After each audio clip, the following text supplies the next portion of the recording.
Bonjour, bienvenue, muy buenas, bienvenidos a otro vídeo más de este curso de introducción a la lengua francesa. Continuamos con el módulo dedicado al verbo y en este caso vamos a ver un tiempo verbal nuevo que es el imperfecto, l'imparfait en francés, como podéis ver en el archivo adjunto.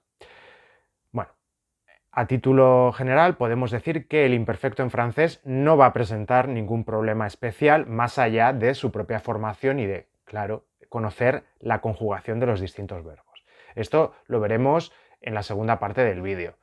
Vamos a repasar primero qué es el imperfecto, que también existe en español, pero a veces nos hacemos un lío con los nombres de los tiempos verbales. Bueno, el imperfecto es el tiempo que utilizamos para decir cuando tenía 10 años iba a jugar al parque por la tarde. Ese tenía y ese iba son pretérito imperfecto en español y van a ser imperfecto también si lo tradujéramos al francés.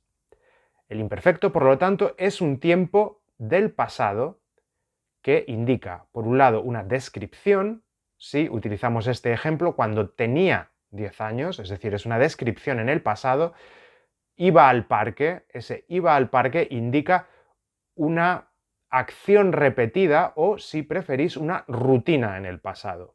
Quizás este concepto de rutina en el pasado nos indica mejor que no es una acción en el sentido del passé composé, es decir, de yo fui al parque, je suis allé, pero yo iba al parque, j'allais, ¿de acuerdo? Esto lo vamos a ver a continuación.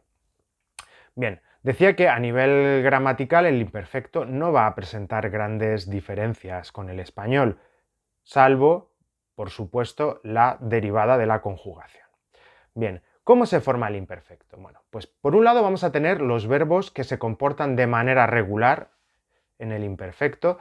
Yo prefiero llamarlo así porque va a haber, bueno, tiempos que son regulares en el presente van a ser regulares en el imperfecto, pero no los irregulares. Es decir, hay muchos verbos que eran irregulares en el presente, pero no se van a comportar así en el imperfecto. ¿De acuerdo?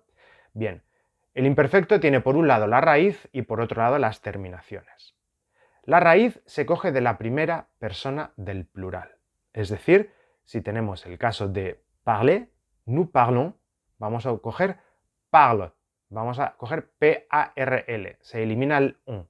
Y a este parle, que va a ser la raíz, se le añaden las terminaciones ion, ye, e.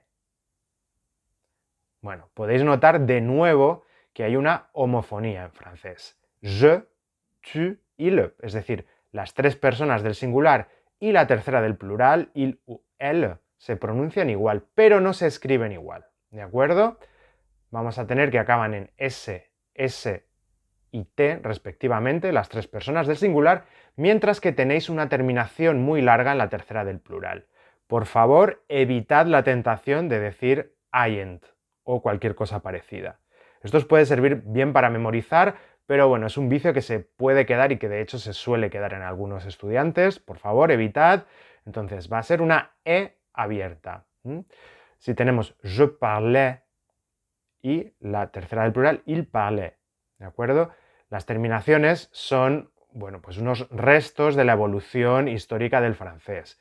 Y por eso la escritura siempre es más arcaica que la pronunciación.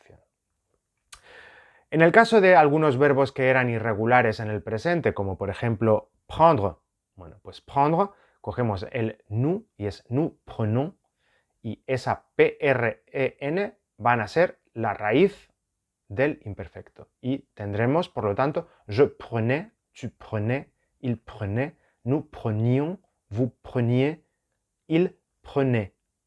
¿De acuerdo? Ion, ye, e. Por ejemplo, también el verbo aller, que es muy irregular siempre, je vais en el presente, yo voy, pero aquí vamos a tener que nous allons, el presente, nosotros vamos, nous allons, cogemos ese ALL, ¿de acuerdo? Va a ser nuestra raíz para el imperfecto y ahí le añadiremos las terminaciones. J'allais, tu allais, etc. ¿De acuerdo? Siempre va a haber verbos irregulares, por ejemplo, être, no nos sorprende. Être hace nous, nous sommes. Sin embargo, en el imperfecto vamos a tener j'étais, tu étais, il était, etc. De momento, no os preocupéis por esto porque bueno, son muchos verbos y simplemente en este vídeo se trata de que comprendáis cómo funciona. Por ejemplo, si cogíamos la frase que os había dicho en español cuando yo tenía 10 años, quand j'avais 10 ans, j'avais, yo tenía, iba al parque, ¿no? J'allais au parc, ¿de acuerdo? No hay problema. La única diferencia que vamos a tener, pero bueno, esto ya lo veréis más adelante cuando continuéis estudiando francés, es que muchas veces el imperfecto de indicativo se ha impuesto al imperfecto de subjuntivo en francés. Por lo tanto, va a ser mucho más sencillo. Frases condicionales como si yo tuviera 10 años, en francés se van a decir si j'avais 10 ans, es decir, si yo tenía. ¿De acuerdo? El imperfecto, por lo tanto, en francés va a ser más utilizado que en español y nos va a evitar tener que aprendernos el imperfecto del subjuntivo. Bueno, os animo a que echéis un vistazo al archivo adjunto donde hay más información y que hagáis los ejercicios correspondientes. Merci beaucoup de votre attention, muchas gracias por vuestra atención y a la prochaine. Hasta la próxima.